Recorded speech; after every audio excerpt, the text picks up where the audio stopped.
मैं इसे बंदरों की भाषा में समझाने की कोशिश करता हूँ। बहुत सारे मंकीज होते हैं, कुछ गोरिल्लास होते हैं और कुछ किंग कॉन्ग होते हैं।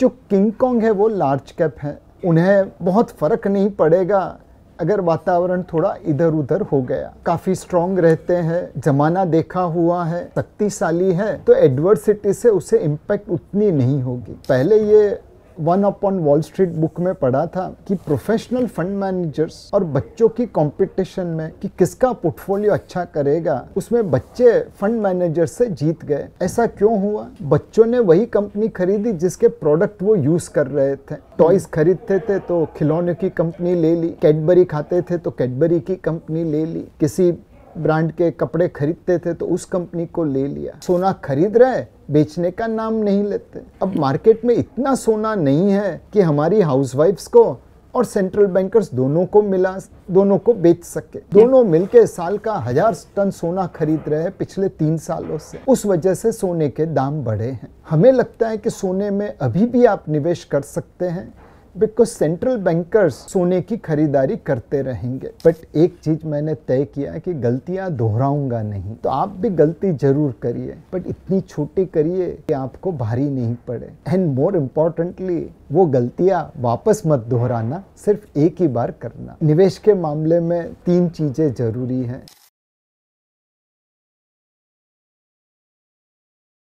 हेलो फ्रेंड्स, मेरा नाम नम्रता अरोरा है। Welcome back to mutual fund की बात। म्यूचुअल फंड की बात में हम ग्लोबल और Indian economic condition, commodity, stock markets, mutual funds, इन सब के बारे में बात करते हैं। और आज हमारे साथ हैं someone on very special demand, mister Nilesh Shah. Mister Nilesh Shah is the group president and managing director of Kotak Mahindra asset management company. Mr. Nilesh has led his team to the Best Fund House of the Year award at all the mutual funds where he has worked, that is Kotak, ICICI Prudential and Franklin Templeton Mutual Fund. Mr. Nilesh is a part-time member of the Economic Advisory Council to the Prime Minister. He is a part-time member of Unique Identification Authority of India, UIDAI. He is also a member of the Board of Association of Mutual Funds in India and a member of COBOSAC Committee of SEBI.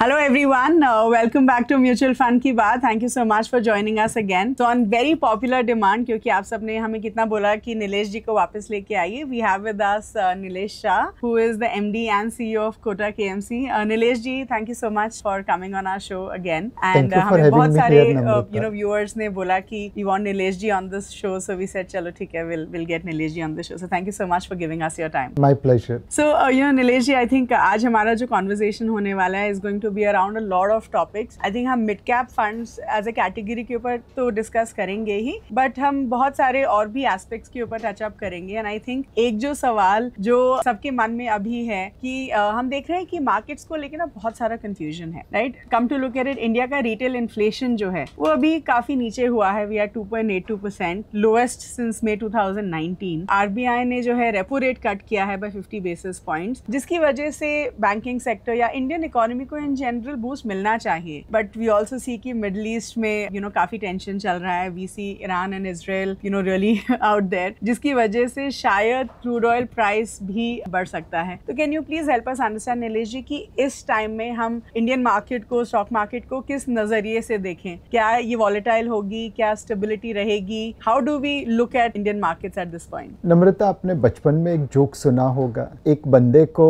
एक पाँव ठंडे पानी में रख दिया, दूसरा पाँव उबलते गर्म पानी में रख दिया, और फिर जब टेम्परेचर मेजर किया तो दोनों की एवरेज निकाल दी. बस हमारी स्टॉक मार्केट का भी हाल कुछ ऐसा है. जो डोमेस्टिक पार्ट है वो काफी ठीक चल रहा है, प्लस उसे बढ़ाने के लिए आरबीआई सरकार प्रयत्न कर रही है. बट जो दूसरा पांव है वो उबलते पानी में है. पहले रशिया, यूक्रेन, इजराइल, गाजा की देखभाल करते थे, अब ईरान इजराइल के बीच की घमासान लड़ाई को भी देख रहे हैं. ट्रंप साहब नए नए मिसाइल फेंकते रहते हैं. उनके लिए तो बॉलीवुड की एक फिल्म का डायलॉग ही काफी है, डोन को समझना मुश्किल ही नहीं, नामुमकिन है. और ये सारी चीजों के बीच में ऑयल प्राइस, इंटरेस्ट रेट, महंगाई ऊपर नीचे हो रही है। तो हमारी स्टॉक मार्केट का अगर आप एवरेज टेम्परेचर निकाले तो ठीक लगता है, बट एक पाँव ठंडे पानी में है, दूसरा पाँव उबलते पानी में है, तो जाहिर है कि वॉलेटिलिटी बनी रहेगी। क्या ये हम एक्सपेक्ट कर सकते हैं कि अगले कुछ महीनों में शायद वॉलेटिलिटी रहेगी, एंड एज एन इन्वेस्टर हमें मेंटली प्रिपेयर्ड रहना चाहिए about this volatility? Undoubtedly Namrata.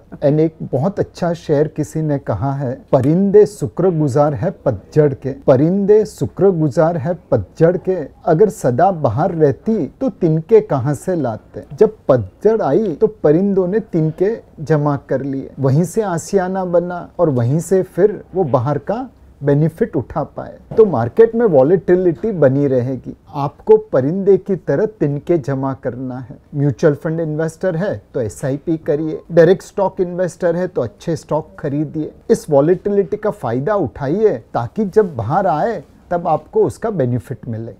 Okay, wonderful. It's always nice. I know आप शायरी बहुत पढ़ते हैं, तो आई एम श्योर आप अपने सारे इंटरव्यूज में बहुत सारे स्टोरीज और शायरी सुनाते हैं, बहुत कुछ सीखने को मिलता है। Thank you for that. Okay, so let me ask you another question. जैसे आपने बोला है कि अब वॉलेटिलिटी होने वाली है and we should be prepared for it, बल्कि ये शायद अपॉर्चुनिटी है जहाँ पे आपको और तिनके इकट्ठे करने चाहिए। So help us understand Nilesh ji कि जब मार्केट ऐसे वॉलेटाइल होती है तो इस टाइम में मिड कैप कैटेगरी या स्मॉल कैप्स को हमें किस नज़रिए से देखना चाहिए? क्या आपको लगता है कि ये सही समय है मिड कैप्स या स्मॉल कैप्स में इन्वेस्ट करने का? क्योंकि हमने देखा है कि इन्फ्लोज जो थे in mid caps and small caps काफ़ी गिरे हैं इन द मंथ ऑफ मई 2025। So please help us understand कि मिड कैप और स्मॉल कैप को अभी हमें कैसे देखना चाहिए? सो नम्रता, मैं क्रिकेट की भाषा में इसका जवाब दूंगा। अगर आपकी टीम में सारे बल्लेबाज हैं या सारे गेंदबाज हैं या सारे विकेट कीपर हैं या सारे फील्डर ही हैं, तो क्या वह टीम जीत पाएगी?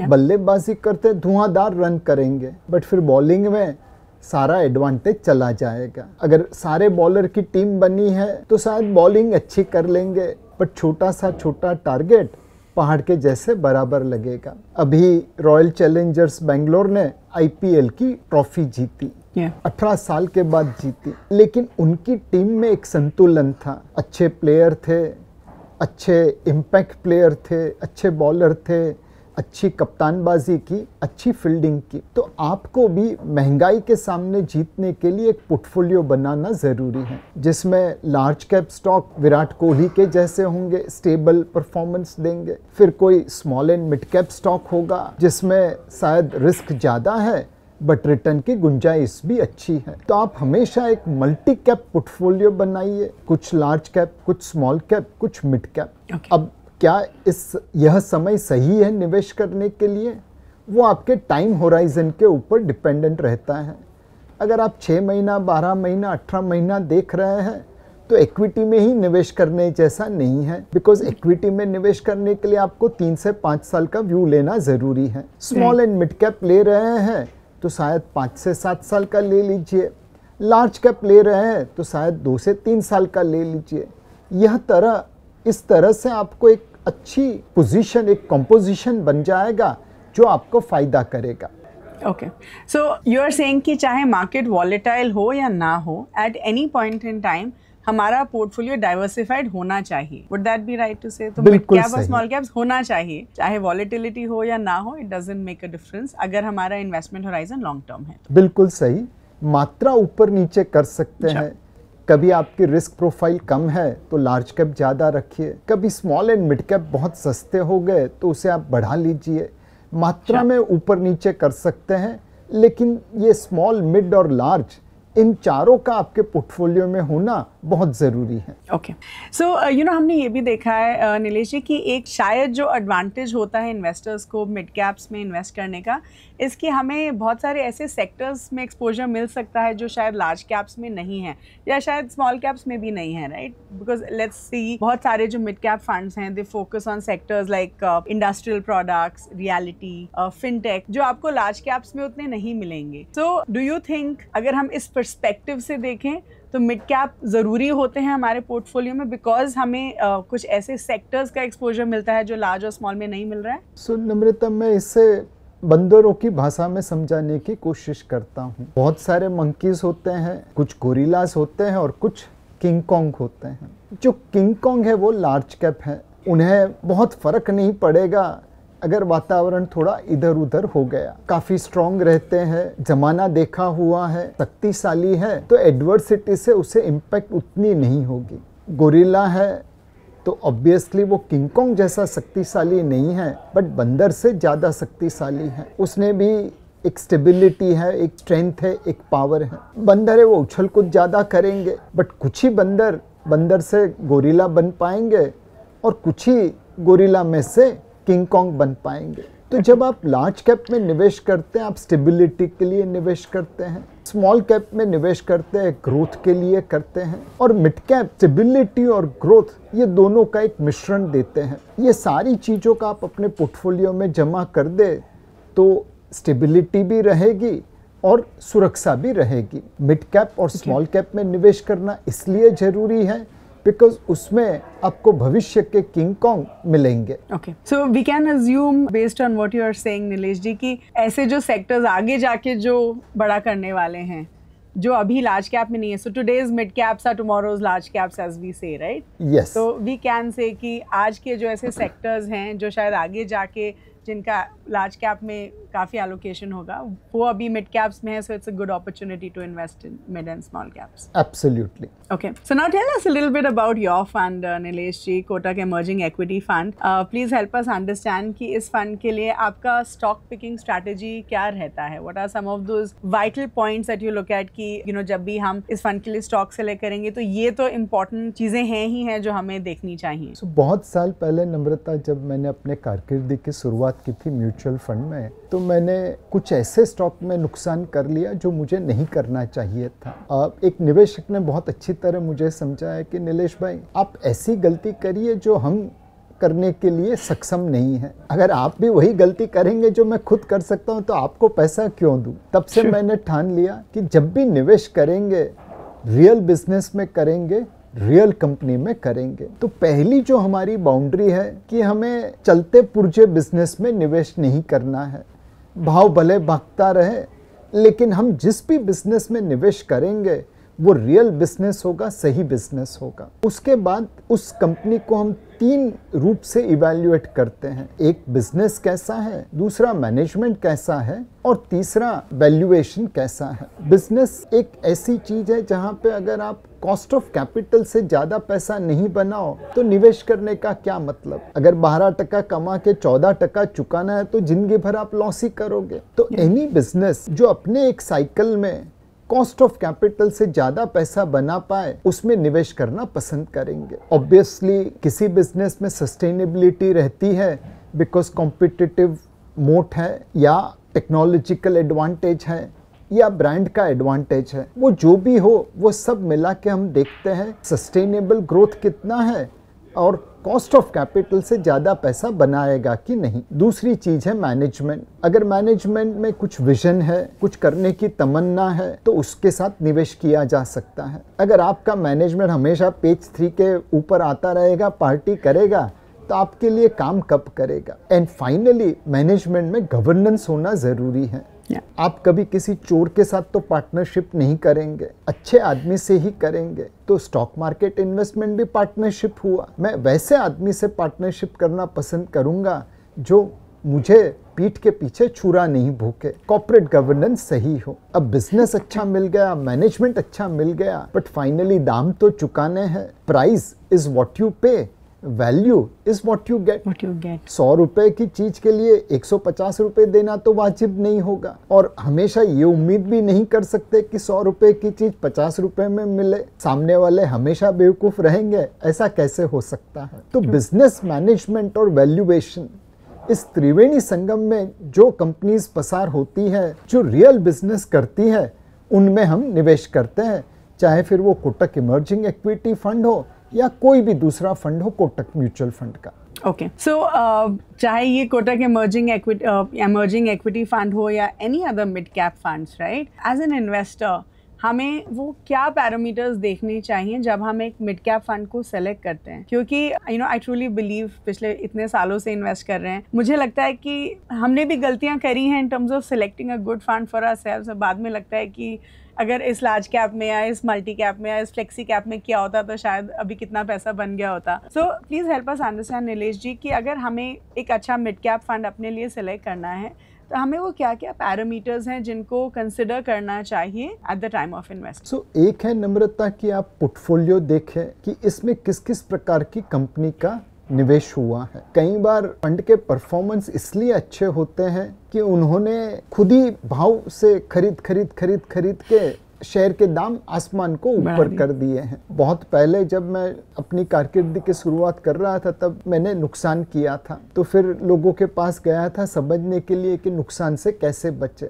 तो एक बुजुर्ग मिले थे, उन्होंने बोला कि देख बेटा, मैं तुझे जो कहूँगा कुछ याद नहीं रहेगा, एक चुटकुला सुनाता हूँ, जिंदगी भर याद रहेगा। मैं बोला कहिए जी। एक निवेशक ने अपने ब्रोकर से फ़ोन करके कहा कि शेयर का दाम क्या है। उसने बोला सर 10 रुपये है। बोलता है 100 खरीद ले। दूसरे दिन फ़ोन किया, कितना भाव है? बोलता है सर 20 रुपया हो गया। बोलता है 1000 शेयर खरीद ले। तीसरे दिन फ़ोन किया, कितना भाव है? बोलता है सर 500 रुपया हो गया। बोलता है और 10,000 शेयर खरीद ले। चौथे दिन फ़ोन किया, अब कितना भाव है? बोला सर 1000 रुपया हो गया। तो एक काम कर, सारे शेयर बेच दे। ही सेड सर बेचेंगे किसको, हम ही तो खरीद रहे थे। तो जिस म्यूचुअल फंड में या किसी भी स्कीम में खुद की बाइंग से अगर दाम ऊपर गए हैं, वैल्यूएशन अनजस्टिफाइबल है, तो वहाँ पे सावधानी बरतनी चाहिए। सेकंड चीज, कई बार नम्रता क्या होता है कि स्टॉक में कोई लीनियर रिटर्न तो होता नहीं कि हर रोज पैसा बनता रहे। कई बार 3 साल का रिटर्न 1 साल में मिल जाता है, फिर 2 साल ठन गोपाल। कई बार 5 साल का रिटर्न 7 साल में मिलता है, तो आपको रुकना पड़ता है। तो एक पोर्टफोलियो देखिए, ऐसी कंपनी में निवेश होना चाहिए जो डाइवर्सिफाइड है, लिक्विड है, जिसमें वैल्यूएशन रीजनेबल है। एंड सेकंड, 6 महीने, 9 महीने, 12 महीने के रिटर्न को मत देखिए, 3 साल का रिटर्न देखिए कि एक बिजनेस साइकिल पे फंड ने कितना परफॉर्मेंस दिया है। पर Nilesh ji, let me be honest, I think बहुत सारे निवेशक म्यूचुअल फंड्स में शायद इसलिए इन्वेस्ट करते हैं क्योंकि उनको नहीं पता रहता है कि स्टॉक्स कौन से अच्छा कर रहे हैं या अच्छा करेंगे। They not very good at stock selection and identifying the right stocks, right. तो अब अगर हम पोर्टफोलियो देख भी रहे हैं एंड एज एन इन्वेस्टर, अगर मैं एक यंग इन्वेस्टर हूँ जिसको उतना स्टॉक मार्केट के बारे में नहीं पता है, तो शायद मुझे उतना पोर्टफोलियो समझ में भी नहीं आएगा। तो क्या कोई ऐसे स्पेसिफिक रेशियोज हैं या फिर ऐसे कोई specific like you said returns कि कम से कम 3 साल का या 5 साल का रिटर्न देखिए, which I think is a wonderful parameter to look at. Though we always believe कि past performance does not mean कि आपको फ्यूचर में भी वही परफॉर्मेंस मिलेगी, बट एटलीस्ट अगर आप 3 साल 5 साल का रिटर्न्स देख रहे हैं, सो इट्स गुड। तो are there any other parameters to consider? Portfolio is great, I mean you and I would probably look at it, but I am saying अगर एक यंग इन्वेस्टर जिसको नहीं समझ में आता है तो वो क्या देखे? सो आपकी बात बिल्कुल सही है कि हर निवेशक के पास उतनी रिसर्च नहीं होती है कि वो डिसाइड कर पाए ये स्टॉक अच्छे हैं बुरे हैं। बट एक स्मेल टेस्ट होता है कि अगर मैं किसी फंड का पोर्टफोलियो देखूं, उसमें 50 नाम है, मिड कैप स्मॉल कैप में तो 70-75 नाम होते हैं, बट उसमें से किसी कंपनी के साथ मैं रिलेट नहीं कर पाऊं, तब तो फिर उस पोर्टफोलियो में कुछ न कुछ दाल में काला है। हो सकता है 1-2 बार आप गलत होंगे, बट 7-8 बार सही भी होंगे। बहुत पहले ये one upon wall street book में पढ़ा था कि प्रोफेशनल फंड मैनेजर्स और बच्चों की कंपटीशन में कि किसका पोर्टफोलियो अच्छा करेगा, उसमें बच्चे फंड मैनेजर से जीत गए। ऐसा क्यों हुआ? बच्चों ने वही कंपनी खरीदी जिसके प्रोडक्ट वो यूज कर रहे थे। टॉयज खरीदते थे तो खिलौने की कंपनी ले ली, कैडबरी खाते थे तो कैडबरी की कंपनी ले ली, किसी ब्रांड के कपड़े खरीदते थे तो उस कंपनी को ले लिया। फंड मैनेजर्स ने बंदरों की तरह छलांग मारी इधर उधर और high risk high return portfolio खड़ा कर दिया। अल्टीमेटली बच्चों की सिंप्लिसिटी जीत गई। तो अगर आपके पास कैपेबिलिटी नहीं भी है, नॉलेज नहीं भी है, कॉमन सेंस तो जरूर है, एक बार ध्यान मार दीजिए कि भाई ये फंड में डाइवर्सिफाइड है, कॉन्सेंट्रेटेड है, एक ही सेक्टर में इन्वेस्ट किया है या अलग अलग सेक्टर में इन्वेस्ट किया है। फॉर एग्जाम्पल, अभी अगर किसी फंड में 70% डिफेंस स्टॉक है तो पास्ट परफॉर्मेंस अनडाउटेबली अच्छा रहेगा, बट आपको एक स्मेल टेस्ट तो आ जाएगी कि हाँ यार इसका पास्ट परफॉर्मेंस जरूर अच्छा है, फ्यूचर परफॉर्मेंस इस वैल्यूएशन पे शायद उतना अच्छा नहीं होगा। तो अपनी कॉमन सेंस पे भरोसा जरूर रखिए। That's wonderful and I think you're right कि at least इतना तो basic तो पता चल ही जाएगा कि diversified है या नहीं है and maybe relatable companies as you rightly said. Yeah. Okay, good. So Nilesh ji, I think अगला सवाल जो है वो मैं एक specific fund के बारे में पूछना चाहूँगी जो अभी बहुत traction gain कर रहा है and that category is really arbitrage funds, right? So please help us understand and maybe you could give a background कि arbitrage funds होते क्या हैं and please tell our investors कि arbitrage funds इतना famous suddenly क्यों हो गए हैं एंड टेल अस कि क्या ये फंड सेफ हैं generally I mean can we consider them to be safe funds to invest in क्योंकि अगर इतने सारे निवेशक इन्वेस्ट कर रहे थे उनको बेसिक्स पता होने चाहिए we also seen Kotak equity arbitrage fund is a top performer तो ऐसा क्या हो रहा है इन दिस स्पेस कि of course your fund is the top performer but arbitrage strategy क्यों काम कर रहा है तो आर्बिट्राज फंड क्या होता है जैसे नाम बताता है वह आर्बिट्राज करता है पोजीशन नहीं लेता 10 रुपए का शेयर 20 रुपए होगा तो आपको 100% फायदा होगा अगर वो पोजीशन है बट अगर वो आर्बिट्राज पोजीशन है तो आपको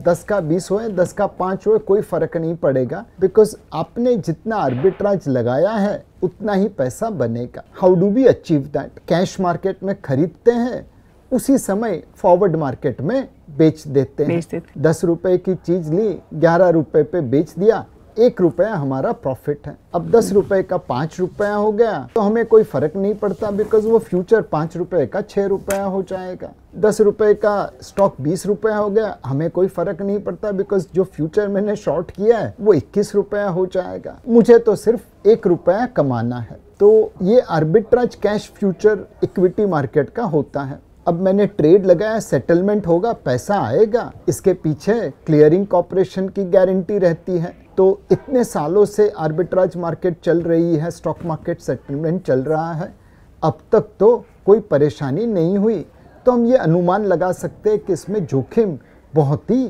कम है बिकॉज हम एक्सचेंज के ऊपर रिस्क ले रहे हैं अब ये फंड पॉपुलर क्यों हुए आर्बिट्राज फंड का जो पे ऑफ प्रोफाइल है रिटर्न प्रोफाइल है वो डेट फंड की तरह है लेकिन उसकी टैक्सेशन इक्विटी फंड की तरह है तो आप बिलो 1 साल के लिए निवेश करेंगे तो लॉन्ग टर्म कैपिटल गेन 20% है 1 साल के ऊपर निवेश किया तो लॉन्ग टर्म कैपिटल गेन 12.5% है तो निवेशकों के लिए जो हाई टैक्स ब्रैकेट में है 30-35% में उन्हें आर्बिट्राज फंड में पोस्ट टैक्स रिटर्न अच्छा मिलता है तो आर्बिट्राज फंड की इसलिए साइज बड़ी है बिकॉज निवेशकों को पोस्ट टैक्स रिटर्न अच्छा देता है सेटलमेंट एक्सचेंज के ऊपर है तो काफी हद तक सुरक्षित है एंड मोस्ट इम्पॉर्टेंटली आप इसमें short term duration point of view short term tenure point of view भी निवेश कर सकते हैं okay so how about Kotak equity arbitrage fund tell us a little about that ऐसा क्या हुआ है जिसकी वजह से ये टॉप परफॉर्मर है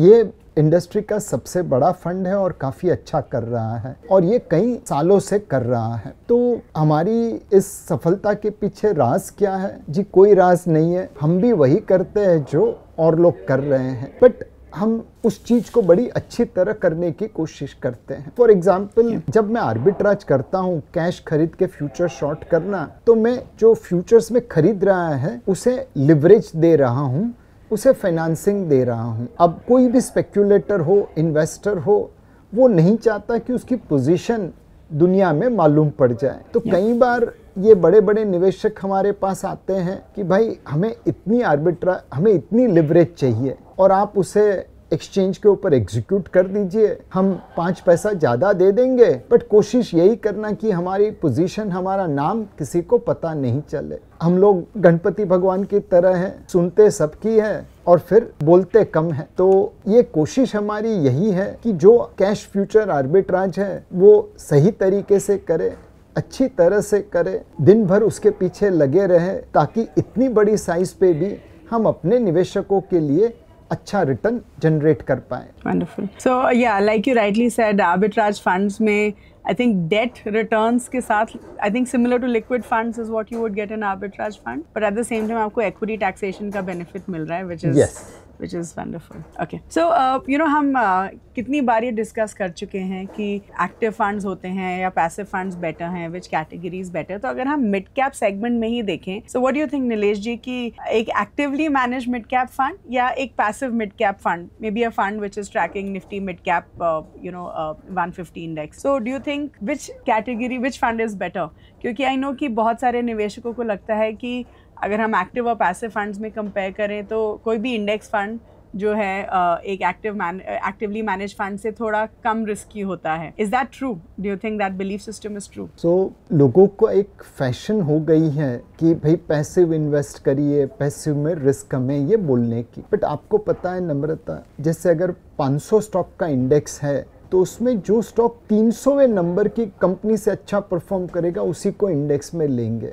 और जो 800वीं कंपनी से खराब परफॉर्मेंस करेगा उसी को निकालेंगे. तो जब आपकी कंपनी 500वीं स्टॉक में 300 के बाद ही जा सकती है और 800 के बाद ही निकल सकती है, तो उसका मतलब तो ये हो गया कि जो कंपनी खराब कर ले उसके बाद उसे हम निकालेंगे और जो अच्छा कर ले उसके बाद हम लेंगे. एक्टिव फंड मैनेजर पैसा कैसे बनाता है, इंडेक्स को कैसे आउट परफॉर्म करता है, वो अनुमान लगाता है कि भाई कौन सी कंपनी अच्छा करेगी, कौन सी कंपनी खराब करेगी और उस हिसाब से पोर्टफोलियो बना लेता है. सो जो फंड मैनेजर इन चीज़ों को सही तरीके से पकड़ पाएगा वह पैसिव इंडेक्स से ज़्यादा रिटर्न देगा. जो फंड मैनेजर अच्छा काम नहीं करेगा वह पैसिव को अंडर परफॉर्म करेगा. आप जब पैसिव में निवेश करते हैं तो इंडेक्स से कम ही रिटर्न मिलेगा, बिकॉज कुछ खर्चा होगा, कुछ ट्रैकिंग एरर होगी. जब अच्छे एक्टिव फंड मैनेजर में निवेश करेंगे तो पैसिव से ज़्यादा रिटर्न बनेगा. बुरे फंड मैनेजर में निवेश करेंगे तो पैसिव से कम रिटर्न मिलेगा. तो अपने पोर्टफोलियो में आप दोनों चीज़ों का संतुलन कर दीजिए. कुछ अच्छे फंड मैनेजर को एक्टिव मैनेजमेंट के लिए चुनिए और थोड़ा पैसा पैसिव में लगाइए, ताकि आपको पता चलता रहे कौन सा फंड अच्छा कर रहा है, कौन सा नहीं कर रहा. Okay, but then obviously fund manager एक बहुत इंपॉर्टेंट रोल प्ले करते हैं in actively manage funds, and तो सही फंड मैनेजर चुनना बहुत जरूरी है. That's very important. Absolutely. Okay, so Nilesh ji, हम the first question that I asked you कि हमें लग रहा है कि क्रूड ऑयल प्राइस बढ़ने वाला है. डू यू थिंक इसके इम्पैक्ट की वजह से अभी अगर हम इंटरनेशनल फंड्स में इन्वेस्ट करते हैं, would that be a good thing? क्योंकि अगर क्रूड ऑयल प्राइस बढ़ेगा तो इंडियन इकोनॉमी पे इम्पैक्ट पढ़ने पर श्योर पड़ेगा ही, लेकिन do you think it's a good idea कि फिर हम डाइवर्सिफाई करें अपने पोर्टफोलियो को by investing in international funds? So आपको इंटरनेशनल फंड में निवेश करना ज़रूरी है. एक है ज्योग्राफिकल डाइवर्सिफिकेशन. हमारे 3 नेबर ऐसे हैं जिनके साथ अपने रिश्ते कुछ बहुत अच्छे नहीं हैं. आज जो ईरान इजराइल के बीच में हो रहा है वो कुछ समय पहले भारत पाकिस्तान के बीच में भी हो रहा था. जल्दी रुक गया, अच्छी बात है. तो ज्योग्राफिकल डाइवर्सिफिकेशन करना बहुत ज़रूरी है. सेकंड चीज़ है नम्रता, ऐसे कई बिजनेस है जो आपको इंटरनेशनल मार्केट में मिलते हैं, भारत में वो है ही नहीं. हमारे पास माइक्रोसॉफ्ट जैसी कोई कंपनी नहीं, एप्पल जैसी कंपनी नहीं, टेस्ला जैसी कंपनी नहीं. तो उस प्रकार के बिजनेस में निवेश करने के लिए बाहर जाना ज़रूरी है. और तीसरा जो आपने कहा कि ऑयल, हमारी कुंडली का राहु और केतु है, बाकी लोगों के कुंडली में शायद ऑयल राहु केतु न हो, तो आपको इंटरनेशनल फंड में निवेश करना ज़रूरी है. बट इस वक्त जो ऑयल के दाम बढ़े हैं उसे भारत की इकोनॉमी बड़ी आसानी से फेस कर पाएगी. जैसे कोविड के समय में आपने वैक्सीन ले ली तो कोविड का प्रभाव कम हो गया. उसी तरह से पिछले 11 सालों में हमने जो रिफॉर्म्स किए हैं उस वजह से आज हमारी इकोनॉमी की ऑयल इंटेंसिटी कम हुई है. अब ऑयल के दाम थोड़े ऊपर हो गए कुछ समय के लिए. 700 बिलियन के आसपास का फॉरेन एक्सचेंज रिजर्व है. दुनिया भर से माल खरीदने की हमारी कैपेसिटी है, तो हम इससे मैनेज कर पाएंगे. आप इंटरनेशनल फंड में निवेश डाइवर्सिफिकेशन के लिए करिए, इसलिए मत करिए कि ऑयल के दाम कुछ समय के लिए बढ़े हैं. ओके, एंड कैन वी से कि अगर हम इंटरनेशनल फंड्स में भी इन्वेस्ट कर रहे हैं तो हमें लॉन्ग टर्म के लिए ही इन्वेस्ट करना चाहिए? What's the ideal investment horizon? बिल्कुल इंटरनेशनल, हम तो अपने देश में जहाँ पे जानते हैं समझते हैं उसमें निवेश करने के लिए अगर लॉन्ग टर्म रखते हैं, तो इंटरनेशनल मार्केट जिसे हम जानते नहीं समझते नहीं वहाँ पे निवेश करने के लिए तो लंबी अवधि रखना बहुत ज़रूरी है। मोर इम्पॉर्टेंटली कुछ इंटरनेशनल इन्वेस्टमेंट को आप इंश्योरेंस की तरह समझ लीजिए। रोज रोज तो भारत पाकिस्तान युद्ध होगा नहीं, बट न करे नारायण अगर 100 साल में भी एक बार हो गया तो उसकी जो इम्पैक्ट होगी वो तो आपके पोर्टफोलियो पे ब्लैक स्वान इफेक्ट जैसी हो जाएगी। तो इंटरनेशनल निवेश करते समय में भी लंबी अवधि रखना बहुत ज़रूरी है, बिकॉज ये इसे आप डाइवर्सिफिकेशन के लिए कर रहे हैं, सिर्फ रिटर्न के लिए नहीं। So which is why you as you rightly said कि अगर शॉर्ट टर्म में कुछ हो रहा है उसका impact won't make a difference, क्योंकि अगर अभी क्रूड ऑयल प्राइस गया है ऊपर गया फॉर सम टाइम, या फिर अभी Israel Iran are at war और India Pakistan at war, these are short term events, they are not long term events. Okay, how about gold and silver Nilesh ji? And जैसे ये बोला जाता है कि गोल्ड एटलीस्ट जो है इक्विटी मार्केट से नेगेटिवली कोरिलेटेड है। आजकल सिल्वर का भी बहुत क्रेज हो रहा है, बहुत सारे इन्वेस्टर्स सिल्वर की तरफ भी अपना ध्यान डाल रहे हैं। So please help us understand कि जब मार्केट वॉलेटाइल होती है तो क्या गोल्ड एंड सिल्वर हमारे पोर्टफोलियो का हिस्सा तब होना चाहिए? ऑफ कोर्स ये है तो लॉन्ग टर्म इन्वेस्टमेंट्स ही, बट डू यू थिंक हमें खरीदना चाहिए जब मार्केट वॉलेटिलिटी होती है, या how do we play these investments? So Namrata, जो आपने कहा कि gold and equity are negatively correlated, वो एक समय पे सही था। आज की तारीख में वो कोरिलेशन टूट गया। क्यों टूटा? बिकॉज गोल्ड बाइंग के पीछे फंडामेंटल फैक्टर बदल गया। कुछ समय पहले जो दुनिया के सेंट्रल बैंकर्स थे, अपने आरबीआई गवर्नर जैसे, वह एंटी इंडियन हाउसवाइफ थे, सोना बेच ही रहे थे, खरीदते ही नहीं थे। किसी जमाने में सोना इंटरनेशनल रिजर्व्स में 30% के ऊपर था, वो गिरता गिरता गिरता नीचे आता गया, बिकॉज सारे रिजर्व बैंक्स, सेंट्रल बैंक्स बेच रहे थे। अब वहां पे तब्दीली हो गई है, वो इंडियन हाउसवाइफ जैसे बन गए, सोना खरीद रहे, बेचने का नाम नहीं लेते। अब मार्केट में इतना सोना नहीं है कि हमारी हाउसवाइफ्स को और सेंट्रल बैंकर्स दोनों को मिला, दोनों को बेच सके। दोनों मिलके साल का 1000 टन सोना खरीद रहे हैं पिछले 3 सालों से। उस वजह से सोने के दाम बढ़े हैं। हमें लगता है कि सोने में अभी भी आप निवेश कर सकते हैं, बिकॉज सेंट्रल बैंकर्स सोने की खरीदारी करते रहेंगे। चाइना, इंडिया, जो भी ईस्टर्न नेशंस हैं, उनका सोने में निवेश अपने रिजर्व्स का 5, 10, 15% के आसपास। जो वेस्टर्न वर्ल्ड है, यूएस, जर्मनी, ये सारे देश, उनका 50, 60, 70% निवेश सोने में हुआ है। तो हमें लगता है कि जब तक सेंट्रल बैंक की खरीदारी सोने में जारी रहेगी, तब तक सोने में आप निवेश कर सकते हैं। ओके, बट बहुत सारे इन्वेस्टर्स को ये भी लगता है कि शायद गोल्ड प्राइस अभी काफ़ी ओवर वैल्यूड है। Gold as an investment, gold rate काफ़ी ऊपर गया है in the last 1-2 years. So do you think correction expected है गोल्ड में, या फिर अभी खरीद लेना चाहिए? Because I get asked that question a lot कि अभी इतना ज़्यादा दाम है, खरीदना चाहिए, नहीं खरीदना चाहिए? What is your take on this? So Namrata, ये तो कहना मुश्किल है कि गोल्ड के दाम शॉर्ट टर्म में कहाँ जाएंगे, बट मैं तो हर महीने सेंट्रल बैंक की बाइंग देखता हूँ। जब तक वह लोग खरीद रहे हैं, सोना ऊपर ही रहेगा। दूसरी चीज, सोने की जब आप खरीदारी कर रहे हैं तो कई लोग उसे फिजिकल खरीदते हैं, छोटी छोटी मात्रा में, 1 ग्राम, 2 ग्राम, 5 ग्राम। वहाँ पे आपको 25 से 40% नुकसान हो रहा है, बिकॉज वो मेकिंग चार्जेस इतने ज़्यादा ले रहे हैं। तो अगर आपको छोटी मात्रा में सोना खरीदना है, 1 ग्राम से लेके 5 ग्राम, 10 ग्राम, 15 ग्राम, तो डायरेक्ट सोना खरीदने की जगह पे गोल्ड ETF खरीद लीजिए। उसमें आपको काफ़ी बचत होगी compare to buying physical gold. Benefit तो वही रहेगा, गोल्ड के दाम ऊपर जाएंगे तो फिजिकल गोल्ड में जितना प्रॉफिट बनेगा उसके आसपास ही ETF में बनेगा। तो बचत वहाँ पे करिए, और भगवान का नाम लेके इस भाव पे भी आप सोने में निवेश कर सकते हैं। Okay, how about silver? आपने सिल्वर के बारे में कुछ ज़्यादा नहीं बोला। Do you think it's a good investment? So Namrata, silver के बारे में आपको कंजम्पशन डिमांड का ध्यान रखना पड़ेगा, बिकॉज सेंट्रल बैंकर्स तो खरीदते नहीं हैं, और सिल्वर में रिसाइकलिंग भी काफ़ी रहती है। अब जैसे आप जिंक पैदा करें, मैन्युफैक्चर करेंगे, तो बाई प्रोडक्ट में सिल्वर भी आ रही है। तो कई बार जिंक के दाम ऊपर जाता है, जिंक की प्रोडक्शन बढ़ती है, उसमें सिल्वर की सप्लाई आ जाती है, सिल्वर के दाम पे इम्पैक्ट आ जाती है। तो सिल्वर के ऊपर बहुत एग्रेसिव कॉल लेना, बहुत कॉन्फिडेंट कॉल लेना थोड़ा मुश्किल काम है।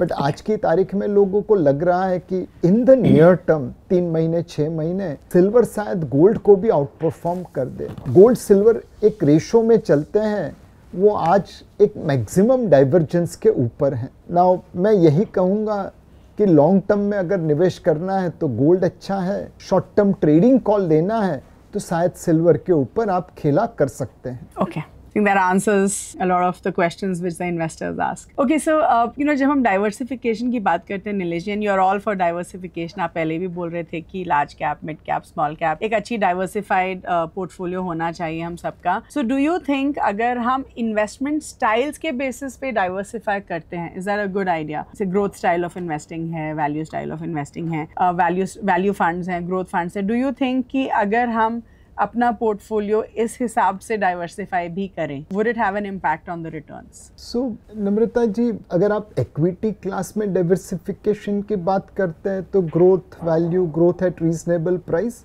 ये सही है। बट अगर पोर्टफोलियो लेवल पे डाइवर्सिफिकेशन करते हैं तो अगर आपने ग्रोथ वैल्यू और ग्रोथ एट रीजनेबल प्राइस में डाइवर्सिफिकेशन किया और मार्केट गिरी तो नुकसान तो सारे पोर्टफोलियो में होगा। So portfolio style diversification, debt, equity, gold, silver, international equity, real estate वैसे करना चाहिए। विद इन दैट इक्विटी में growth value, growth at reasonable price ऐसा जरूर करना चाहिए। इक्विटी में आप लोकल और ग्लोबल ऐसा भी कर सकते हैं। ओके, सो आपने ग्रोथ और वैल्यू के बारे में तो बोला, मोमेंटम स्ट्रैटेजी, क्योंकि आई नो कि काफ़ी जो इन्वेस्टर्स होते हैं वो मोमेंटम स्ट्रैटेजी को भी देखते हैं। डू यू थिंक कि जो इन्वेस्टर्स हैं वो उसको इस मोमेंटम स्ट्रैटेजी को कैसे यूज़ कर सकते हैं, एंड डू यू थिंक कि हमें इन सब का कॉम्बिनेशन होना चाहिए? तो along with growth and value क्या हम मोमेंटम भी डाल सकते हैं? सो मोमेंटम स्ट्रैटेजी है ना, दो धारी तलवार है। बढ़ती हुई मार्केट में वो और तेज गति से ऊपर जाएगी,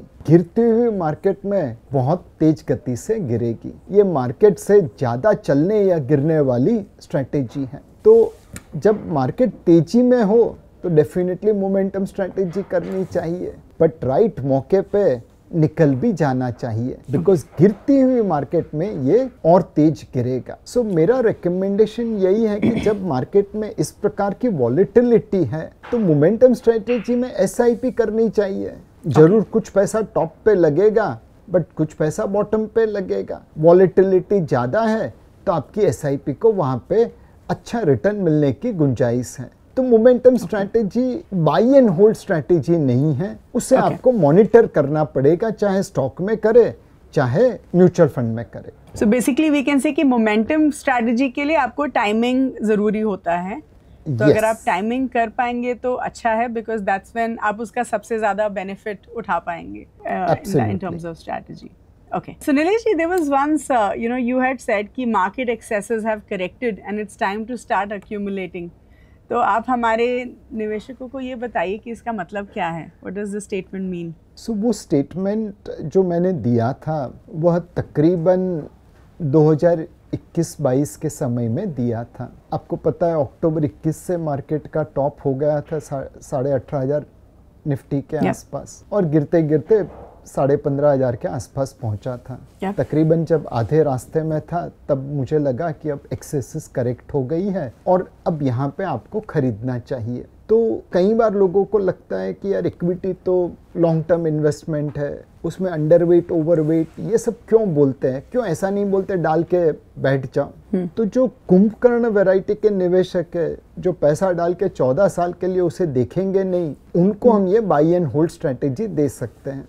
बट अगर कुंभकर्ण जी ने इक्विटी में निवेश किया होता तो मुझे पक्का यकीन है कि हर दूसरे दिन वो उठ के अपने भाव देखते, उनकी भी नींद 14 साल नहीं चलती। तो हमारे वहाँ पे लोग कंटिन्यूअसली भाव को देखते रहते हैं, इसीलिए हम उसे अलोकेशन की सलाह देते हैं। भाई ये समय है, धीरे धीरे करके प्रॉफिट बुक कर लो बिकॉज मार्केट महंगा हो गया है। यह समय है, अब धीरे धीरे करके खरीदना चालू कर दो बिकॉज मार्केट सस्ता हो गया है। हर किसी को लगता है कि नीलेश भाई आप तो इतने ज्ञानी हो, मार्केट का टॉप और बॉटम बता दो, 18,300 पे बेच देने का, 15,500 पे खरीद लेने का, ये क्या अक्यूमुलेशन एंड प्रॉफिट बुक करो ये सब बोलते रहते हो। तो उनको मैं यही कहना चाहता हूँ, अगर मुझे मार्केट के टॉप और बॉटम मालूम होते तो मैं नौकरी क्यों करता, घर पे बैठ के ट्रेडिंग करता और पैसा बनाता। वो नहीं मालूम इसलिए तो नौकरी कर रहा हूँ। तो इसीलिए हमें ये प्रकार की सलाह देनी पड़ती है कि मार्केट सस्ता है तो धीरे धीरे खरीदिए, मार्केट महंगा है तो धीरे धीरे प्रॉफिट बुक कर लीजिए। Okay okay. So Nilesh ji, एक और जो कैटेगरी है जो काफ़ी फेमस है, and I think it's a wonderful category to have in your portfolio, क्योंकि जब भी हम इन्वेस्टमेंट्स करते हैं तो हम एक तो रिस्क देखते हैं, एक हम रिटर्न्स देखते हैं, right? And I do hope कि हर इन्वेस्टर को ये समझ में आता है कि सिर्फ रिटर्न्स नहीं देखना चाहिए या सिर्फ रिस्क देख के आप अपॉर्चुनिटीज़ को लूज आउट नहीं करना चाहिए।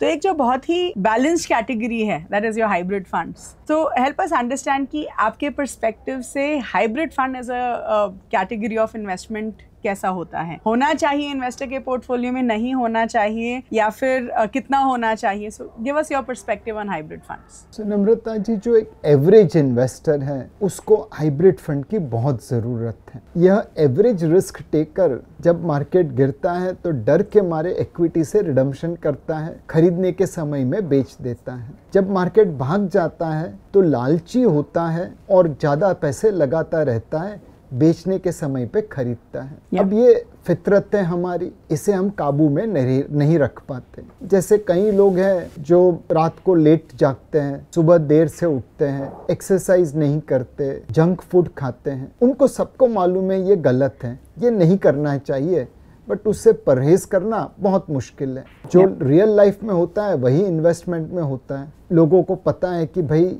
लालची नहीं होना चाहिए, भयभीत नहीं होना चाहिए, बट क्या करे, आखिरी तो आदमी है, मनुष्य है, गलती करते रहते हैं। हाइब्रिड फंड एक ऑटोमेटिक बैलेंसर है। वहाँ पे आप फंड मैनेजर के ऊपर दायित्व रख देते हैं, भाई तेरे को इक्विटी अच्छी लगे तो इक्विटी में डाल, डेट अच्छा लगे डेट में डाल। इसमें भी अलग अलग प्रकार के हाइब्रिड हैं। एक इक्विटी सेविंग स्कीम है, वहाँ पे एवरेज 25-30% इक्विटी है, 30-35% आर्बिट्राज है और बाकी का डेट है, तो वो कंजर्वेटिव हाइब्रिड हो गया। उसके नीचे एक कंजर्वेटिव हाइब्रिड स्कीम है जिसमें 25% इक्विटी है, 75% प्योर डेट है। Pure debt. ऊपर की साइड में चले जाए तो बैलेंस एडवांटेज फंड आता है जिसमें तकरीबन 50% इक्विटी रहेगी, 15% आर्बिट्राज रहेगा, 35% डेट रहेगा। और उससे आगे एक बैलेंस फंड आता है जिसमें तकरीबन 70% इक्विटी, 30% डेट रहेगा। तो हाइब्रिड कैटेगरी में भी आपकी रिस्क प्रोफाइल के अनुसार इक्विटी सेविंग स्कीम है, बैलेंस एडवांटेज फंड है, बैलेंस फंड है, तो आप जो चाहे उस मात्रा में रिस्क को ले सकते हैं और दायित्व फंड मैनेजर पे रहेगा किस तरह डेट इक्विटी के बीच में अलोकेशन करता रहे। Okay, so when we look at hybrid funds, let's say कि मुझे एक हाइब्रिड फंड में इन्वेस्ट करना है, तो मुझे कौन सा हाइब्रिड फंड सेलेक्ट करना चाहिए? You spoke about BAIF, balanced advantage fund, या फिर अग्रेसिव हाइब्रिड, कंजर्वेटिव हाइब्रिड, तो वो किस चीज़ पे डिपेंड करता है कि मैं कौन सा हाइब्रिड फंड सेलेक्ट कर रही हूँ? सो अगर आपने फरवरी, मार्च, अप्रैल 2020 कोविड के समय में इक्विटी खरीदी है तो आपको हाइब्रिड फंड में निवेश करने की ज़रूरत नहीं है। आप रिस्क टेकर हैं, आप इक्विटी में खेलिए। अगर आपने कोविड के समय में डर के मारे माल बेच दिया, खरीदने के समय पे बेचने की ज़रूरत की, तो आप कंजर्वेटिव इन्वेस्टर हैं, आप सिर्फ इक्विटी सेविंग स्कीम में आइए। अगर आपने कोविड के समय में जो चल रहा था एसआईपी चलने दी, कोई बहुत बड़ा कॉल नहीं लिया, ना डरे, ना भयभीत हुए, ना लालची हुए, तो आप बैलेंस एडवांटेज फंड या बैलेंस फंड में निवेश कर सकते हैं। फंड्स तो सारे अच्छे हैं, बट आप अपनी रिस्क प्रोफाइल के अनुसार इन्वेस्ट करिए। All right. So, just we're coming towards the fag end of the podcast, Nilesh ji, and I think एक जो सवाल मैं आपसे पूछना चाहूँगी, which is right towards the end, market volatility होने वाली है, and of course ऐसे investors हैं जो शायद इसको एक opportunity की तरह ले रहे हैं और invest कर रहे हैं। ऐसे भी investors हैं जो शायद थोड़े डरे हुए हैं और they are holding on to cash. They could be investors जो शायद market fall का wait कर रहे हैं, राइट? आई रियलाइज़ कि जब भी हम देखते हैं कि आज निफ्टी कैसा कर रही है, सेंसेक्स कैसा कर रही है, हम देखते हैं कि in the last few days it's been pretty stable, उतना कुछ उतार चढ़ाव नहीं हुआ है। So help us understand Nilesh ji कि अगर मेरे पास एट दिस पॉइंट कैश है जो मुझे इन्वेस्ट करना है, तो मुझे उसके साथ क्या करना चाहिए? Where we are anticipating volatility. So मैं हमेशा यही कहूँगा, more people have lost money waiting for correction in the market than actual market correction. आप प्लेटफॉर्म पे खड़े रहेंगे, ट्रेन में चढ़ने की गुस्ताखी नहीं करेंगे, कोशिश नहीं करेंगे, बिकॉज ट्रेन में चढ़े और चढ़ते चढ़ते फिसल गए तो आप जिंदगी भर प्लेटफॉर्म पे ही खड़े रहेंगे। कई बार ट्रेन थोड़ी चल निकली है, आप प्लेटफॉर्म पे लेट पहुंचे, कोई वांदा नहीं, दौड़ के ट्रेन में छलांग मार दीजिए। हो सकता है कि आपको थोड़ी चोट लगे, बट वो चोट लगी उसीलिए तो आप मंजिल पे पहुंच पाएंगे। जब भी जेब में पैसा है, आप निवेश करना चालू कर दीजिए। कुछ समझ नहीं आता है तो मल्टी एसेट एलोकेशन फंड में डाल दीजिए। वह fund manager debt, equity, gold, silver में अलोकेशन करता रहेगा। अगर आपको लगता है कि नहीं मुझे खुद अलोकेशन करना है, कोई बात नहीं, हाइब्रिड में करना है तो इक्विटी सेविंग स्कीम से लेके बैलेंस एडवांटेज फंड से लेके बैलेंस फंड है। इक्विटी में जाओ तो large cap, mid cap, small cap, thematic, sectoral बहुत सारे हैं। बट मोस्ट इम्पॉर्टेंटली आप असेट अलोकेशन धर्म का पालन करिए। कुछ इक्विटी, कुछ डेट, कुछ गोल्ड रखा है। कल को उठ के जियोपॉलिटिकल रीजन की वजह से मार्केट में बड़ा करेक्शन हुआ, उम्मीद है कि गोल्ड में पैसा बनेगा, इक्विटी में जाएगा। अब गोल्ड से पैसा इक्विटी में डाल दीजिए, अब वहां पे पैसा बनने की गुंजाइश ज्यादा है। तो असेट अलोकेशन को फॉलो करिए और निवेश करिए। ओके, तो बेसिकली कैश अगर है तो रखना नहीं चाहिए, you should invest it if it is specifically for that purpose. Cash इसलिए रखिए कि आपको रोज कुछ ना कुछ खर्चा करना पड़ेगा, तो 3-4 महीने का जो आपका खर्च है वो हमेशा आपके पास कैश में रहना चाहिए। हम लोग फास्ट लाइफ जी रहे हैं, कभी न कभी कोई ना कोई इमरजेंसी आ सकती है। कभी मेडिकल इमरजेंसी हुई, कभी कुछ और हुआ, कहीं ऐसा लगा कि चलो एक वीक के लिए घूम के आते हैं, तो जेब में पैसा होना ज़रूरी है, कुछ लिक्विड पैसा कि आप जब दिल चाहे खर्चा कर सके। All right, okay. So just one last question for you, and I think ये हम हर अपने स्पीकर से पूछते हैं कि आपकी जो पर्सनल इन्वेस्टमेंट जर्नी रही है उसमें आपने क्या उतार चढ़ाव देखे हैं, आपने ऐसा क्या देखा है इन योर पर्सनल इन्वेस्टमेंट्स, क्या गलतियां करी हैं, क्या सीखा है जो आप हमारे साथ शेयर करना चाहेंगे? गलतियां तो मैंने बहुत सारी की, बट एक चीज मैंने तय किया कि गलतियां दोहराऊंगा नहीं। तो आप भी गलती जरूर करिए, बट इतनी छोटी करिए कि आपको भारी नहीं पड़े। एंड मोर इम्पोर्टेंटली वो गलतियां वापस मत दोहराना, सिर्फ एक ही बार करना। निवेश के मामले में 3 चीजें जरूरी हैं। बूंद बूंद से सागर बनता है, रेगुलर इन्वेस्टमेंट इज की। दूसरा, don't put all eggs in one basket, तो डाइवर्सिफाई रहिए। एंड तीसरा, जल्दी का काम शैतान का। तो बिरबल की खिचड़ी पका रहे हैं, खिचड़ी स्वादिष्ट होनी चाहिए। समय थोड़ा ज्यादा लगे, क्या फर्क पड़ता है, हम भूखे थोड़ी बैठे हैं। तो बूंद बूंद से सागर बनता है, don't put all eggs in one basket, and जल्दी का काम शैतान का। बस इन 3 चीजों को याद रखिए। Okay, wonderful, thank you so much Nilesh ji. No, it's always such a pleasure talking to you because आप हमेशा इतने सारे एग्जांपल्स, एनालॉजीज यूज करते हैं। It's so much fun. I am sure कि हमारे इन्वेस्टर्स को आज बहुत अच्छा पर्सपेक्टिव मिला होगा about multiple categories that we have discussed. But thank you so much for your time again, and we do hope हम आपको दोबारा लेके आएं। But thank you so much, sir. Thank you. Wow, that was such a wonderful conversation with Mr. Nilesh. I'm sure आप सबको बहुत कुछ सीखने के लिए मिला होगा। So जल्दी से जो भी हमने पॉइंट्स उनके साथ डिस्कस किए वो मैं आपके लिए समराइज कर देती हूँ। तो सबसे पहले हमने मिस्टर निलेश से ये पूछा है कि क्या एक इन्वेस्टर के पोर्टफोलियो में मिड कैप फंड्स होने चाहिए। मिस्टर निलेश सेज कि अगर आपको इन्फ्लेशन बीटिंग रिटर्न्स चाहिए तो आपका जो पोर्टफोलियो वो एक डाइवर्सिफाइड पोर्टफोलियो होना चाहिए, विच बेसिकली मीन्स कि आपके पोर्टफोलियो में large cap funds, mid cap, small cap, flexi cap funds, multi cap fund सारे होने चाहिए। जो लार्ज कैप फंड्स होते हैं वो हमें हमारे पोर्टफोलियो को स्टेबिलिटी देते हैं, और जो मिड कैप फंड्स होते हैं वो हमारे पोर्टफोलियो में स्टेबिलिटी के साथ ग्रोथ भी लाते हैं। He says that always remember कि आज के जो मिड कैप्स हैं वो कल के लार्ज कैप होने वाले हैं, एंड दैट इज वाई आपके पोर्टफोलियो में मिड कैप स्टॉक्स डेफिनेटली होने चाहिए। फिर हमने मिस्टर निलेश से पूछा कि हमें एक अच्छा मिड कैप फंड अपने लिए कैसे सिलेक्ट करना चाहिए। मिस्टर निलेश सेज कि सबसे पहले आप एक मिड कैप फंड का पोर्टफोलियो देखिए और ये देखिए कि उसमें कौन कौन सी कंपनीज हैं। आइडियली जो है वैल्यूएशंस अगर बहुत ज्यादा हैं then you should be fairly careful.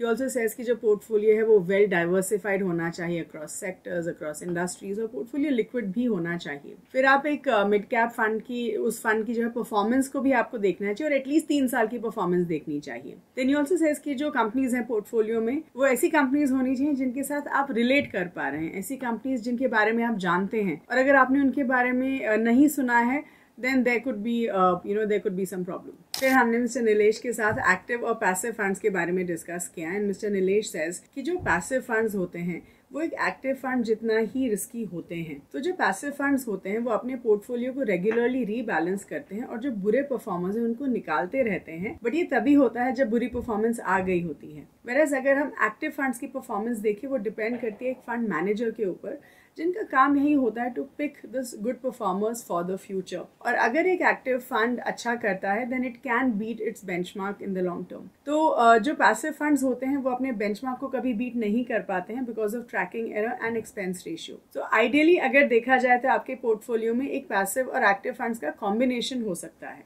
फिर हमने मिस्टर नीलेश के साथ मोमेंटम फंड्स के बारे में डिस्कस किया एंड मिस्टर नीलेश सेज की जो मोमेंटम स्ट्रैटेजी होती है it's like a double edge sword. जब स्टॉक मार्केट अच्छा कर रही होती है तो ये फंड्स अच्छा करते हैं, लेकिन जब स्टॉक मार्केट गिरती है तो ये फंड्स भी गिरते हैं। तो एक आइडियल अप्रोच जो है to invest in momentum funds would be through SIP। He says कि इसमें बाय एंड होल्ड स्ट्रैटेजी शायद काम ना करे क्योंकि इनकी परफॉर्मेंस के लिए टाइमिंग बहुत ज़रूरी होता है। फिर हमने मिस्टर नीलेश के साथ ये डिस्कस किया कि अगर एक इन्वेस्टर के पास कैश है तो उन्हें क्या करना चाहिए। मिस्टर नीलेश सेज कि ज़्यादा लोगों ने पैसा गंवाया है waiting for a stock market correction than the correction itself. तो ही सेज कि अगर आपके पास पैसा है तो आपको निवेश करना चाहिए। अगर इक्विटी फंड समझ में नहीं आते हैं तो आपको हाइब्रिड फंड्स में इन्वेस्ट करना चाहिए। You could invest in a good multi asset allocation fund जहाँ पे आपका पैसा अक्रॉस डिफरेंट एसेट क्लासेस में इन्वेस्ट किया जाएगा। तो asset allocation is very important. और अगर आपके पास एक्सेस पैसा है तो अपनी नेसेसिटीज और अपने इमरजेंसी फंड को निकाल के आपको जो भी एक्स्ट्रा पैसा है यू शुड डेफिनेटली इन्वेस्ट। अंत में हमने मिस्टर नीलेश से उनकी कुछ लर्निंग्स के बारे में पूछा from equity markets and he says कि सबसे पहले तो जो भी गलतियां की उसको कभी भी रिपीट मत करिए। ही सेज कि इक्विटीज में आपको रेगुलरली इन्वेस्ट करना चाहिए even if it's a small amount. अपने पोर्टफोलियो को डाइवर्सिफाई करिए which means don't put all your eggs in one basket and you should invest in equities for the long term. So that was about it in this particular episode. I do hope all of you had a wonderful learning experience. Please do like this video, share it with everyone, and please do subscribe to the Grow Mutual Fund channel, which is called Mutual Funds with Grow. Thank you so much.